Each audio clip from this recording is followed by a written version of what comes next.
میں سیدنا رسول اللہ صلی اللہ علیہ وسلم کے ساتھ آپ صلی اللہ علیہ وسلم کی اقتداء میں نماز پڑھ رہا تھا کہ ایک صاحب کو چھینک آئی۔ صحابہ کرام تیز نظروں سے میری طرف دیکھنے لگے۔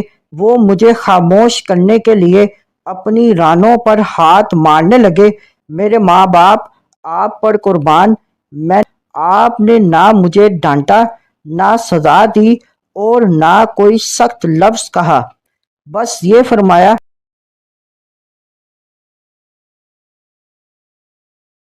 بسم اللہ الرحمن الرحیم۔ آج کا ہمارا ٹاپک معلم کائنات صلی اللہ علیہ وسلم کا حسین انداز تربیت۔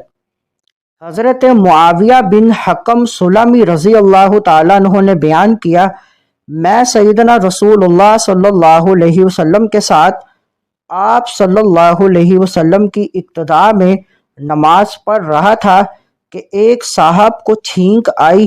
میں نے کہا یرحمک اللہ، یعنی آپ پر اللہ کی رحمت ہو۔ صحابہ کرام تیز نظروں سے میری طرف دیکھنے لگے۔ میں نے کہا ہائے افسوس، آپ کو کیا ہوا؟ مجھے اس طرح دیکھ رہے ہیں۔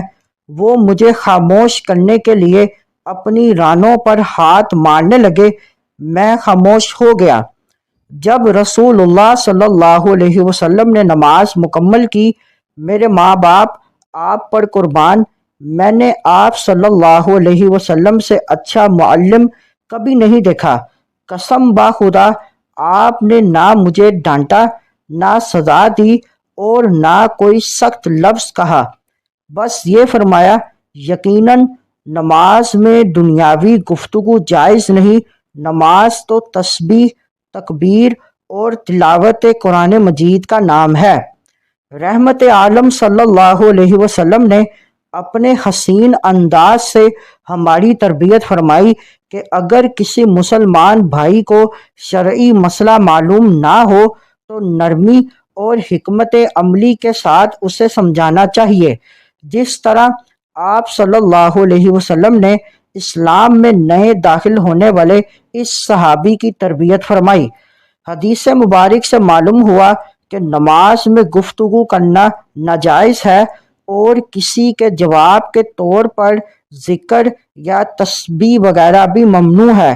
اسی لیے فقہاء کرام نے فرمایا کسی کو چھینک آئے، اس کے جواب میں نمازی نے یرحمک اللہ کہا تو نماز فاسد ہو گئی۔